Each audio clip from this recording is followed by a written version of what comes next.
But going back to the stages of stress, there's the alarm stage, and then there's what's called general adaptation, right? And general adaptation syndrome is where the body tries to adapt to the stressor until it's over. But unfortunately, our lifestyles, our situations don't allow for the turnoff.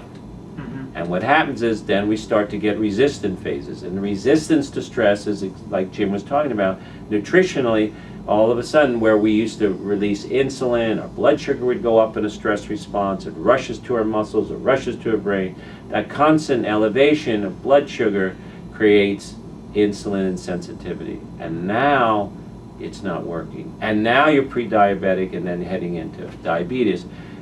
The last phase of that, which is the most crucial, is exhaustion. And exhaustion is where the entire system begins to shut down. So classically in post-traumatic stress, we see critical stress hormones like cortisol, which would be normally elevated in long-term stress, exhausted, right?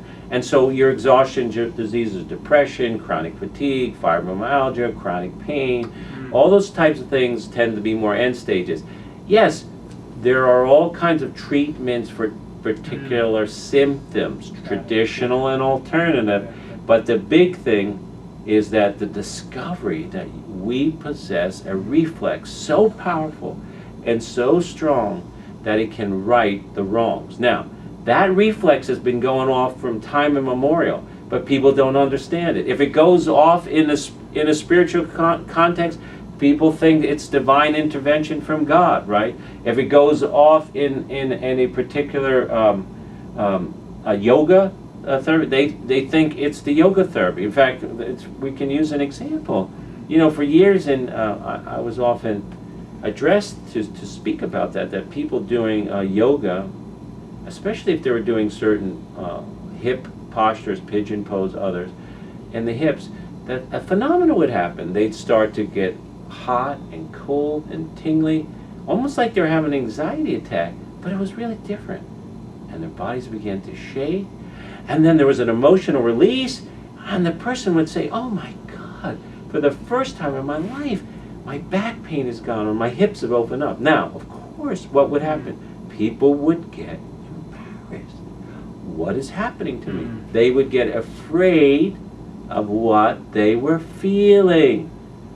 They were getting afraid. Now, it was a good thing that was happening, but because they weren't trained, and that's the same thing that happens with unified therapy, because they don't know what they're feeling. They don't understand what they're feeling. They have ever had any interaction with body sensations or energies, whatever you want to call them. They get frightened, and they do this an amazing thing where they actually shut down and close down the brain circuits between the brain and the body. Now, you close down the brain body eventually enough times, you lose any kind of interaction with it, right? And when you lose that, we get in trouble.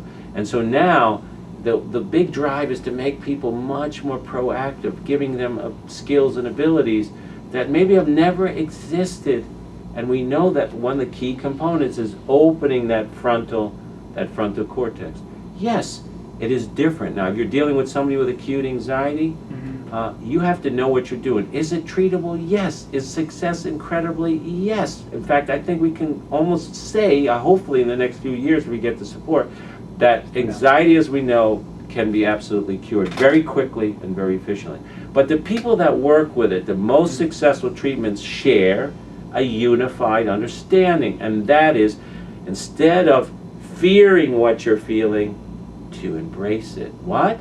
Instead of fearing what you're feeling, to learn how to embrace it, to learn to work with it, to actually bring more of it on, and then the miracle scenario happens, there's a dissipation, and the dissipation begins to leave. And how does it leave? Homeostasis.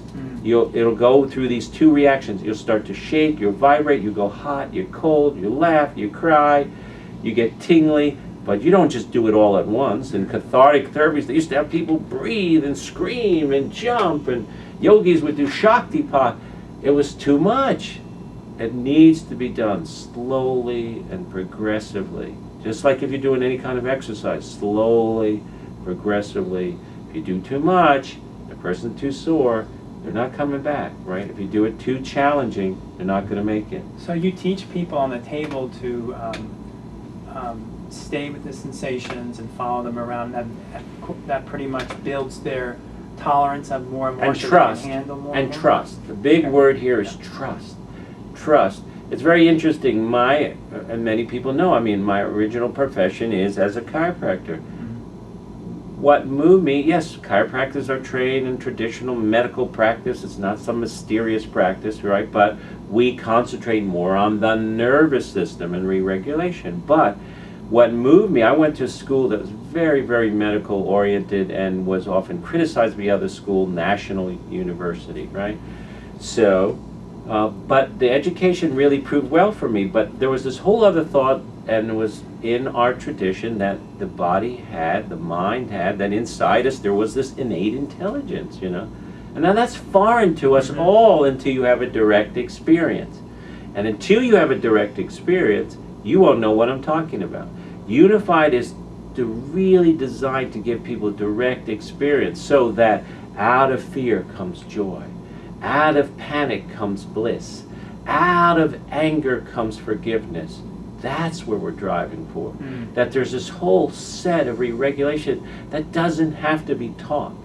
Every great, if you study the great philosophical or people that had extraordinary experience, no matter what. Maybe they had to overcome a serious life-threatening illness or disease.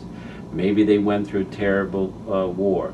Maybe they went through a huge spiritual journey. The end result's always the same. There's a shift in awareness and consciousness. And then the same things that used to hurt them, be it physical, be it emotional, doesn't hurt them anymore. They change. And when somebody has that state of healing, you will notice it. You want to be around that person. You want to be near that person. Life transcends. So they, as a great teacher said, they are in the world, but not of the world.